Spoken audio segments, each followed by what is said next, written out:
जय श्री राम, जय हनुमान बाबा की। और मैं आज आपका फिर से स्वागत करता हूँ इस संपूर्ण सृष्टि ज्ञान चैनल में। और हम लोग आज बात करने जा रहे हैं संक्षेप में कि श्राद्ध का महीना कब आता है, उसमें हमें क्या करना चाहिए, इसके बारे में आज आपको हम बताएंगे।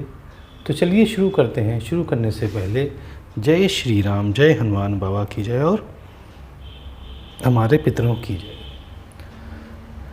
देखिए, ऐसा है, जो श्राद्ध का महीना होता है वो अश्विन मास में आरंभ होता है। देखिए, अश्विन मास के कई नाम हैं। कई जगह उसको आसौज बोलते हैं, कई जगहों से कुवार बोलते हैं। तो अश्विन को चाहे कुवार बोले चाहे आसौज बोले, ये अश्विन माह ही होता है। तो जो श्राद्ध का जो समय आता है ये अश्विन जैसे ही लगता है तो पूर्णमासी से श्राद्ध शुरू हो जाता है और यह अमावस्या तक रहता है। इसे हम लोग श्राद्ध पक्ष भी कहते हैं। तो जैसा अभी बताया हमने आपको कि जैसे ही आसौज लगता है, आसौज मतलब जैसे ही अश्वनी या कुवार लगेगा, वैसे ही पूर्णमासी से श्राद्ध पक्ष मतलब श्राद्ध का जो पक्ष होता है वो शुरू हो जाता है और यह अमावस्या तक रहता है। इसे हम लोग श्राद्ध पक्ष भी कहते हैं। इसमें क्या होता है कि इसमें अपने पितरों को शांति के लिए ब्राह्मण व ब्राह्मणियों को अच्छा भोजन कराकर इसमें दक्षिणा दी जाती है।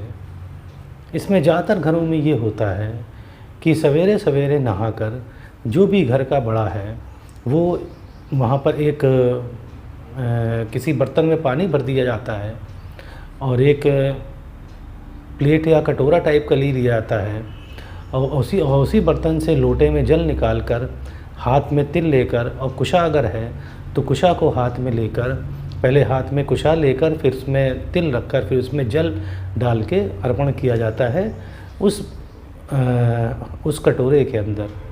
और उसके बाद जो भी खाना बनता है उसमें थोड़ा सा निकाल कर उसको एक थोड़ा कोयला या कंडा जला लेते हैं और उसमें उसको भोग लगा दी जाता है उस जलते हुए कंडे में या कोयले में लगा दीजिए। तो उससे ये माना जाता है कि वह जो चीज़ है हमारे पितरों के पास पहुंच गई है। और इसके अलावा देखिए, और फिर हम लोग क्या करते हैं, जैसे हमने पितरों को जल दिया, और जल हमेशा हम तर्पण करेंगे हमेशा काले तिल में। और अगर किसी पुरुष का श्राद्ध होता है तो ब्राह्मण को भोजन कराइए और उसे धोती और गमछा देकर उसको विदा कर दीजिए। और हाँ, साथ में थोड़ी जो भी आपको यथोचित आपको जो पैसे हों दक्षिणा दे दीजिए उसको। और उसका यदि स्त्री का श्राद्ध हो तो ब्राह्मणी को भोजन करवाइए और उसको दक्षिणा देकर विदा करिए। इसके अलावा देखिए, ये देखा गया है, हमारे पुराणों में ये भी लिखा गया है कि खीर है, पुड़ी है, इमरती है, वो उनको पितरों को बहुत भाती है। पर सबसे अधिक पितरों को जो भाता है वो जल और काला तिल है। इससे हमारे पितर हमेशा तृप्त होते हैं। तो ये हमने संक्षेप में बताया आपको कि श्राद्ध का महीना कब होता है। फिर से बता दें आपको, श्राद्ध का महीना जो होता है जैसे ही आसौज या अश्विन या कुवार लगता है तो वैसे ही पूर्णमासी से श्राद्ध चालू हो जाते हैं और अमावस्या तक रहते हैं। और इसे हम लोग श्राद्ध पक्ष भी कहते हैं। इसमें अपने पितरों को शांति के लिए ब्राह्मण व ब्राह्मणियों को अच्छा भोजन कराकर दक्षिणा दी जाती है। और फिर पितरों को जल तर्पण करते हैं, जैसा बताया हमने आपको कैसे किया जाता है।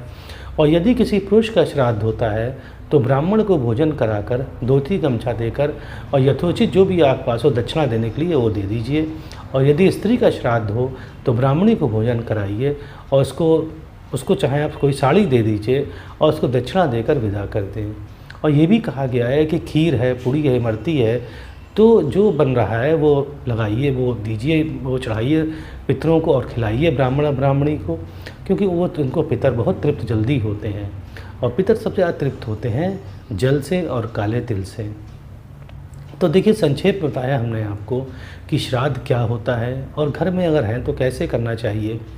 तो अच्छा लगता है तो सब्सक्राइब करिएगा। अब हमें आज्ञा दें। जय श्री राम, जय हनुमान बाबा और जय हमारे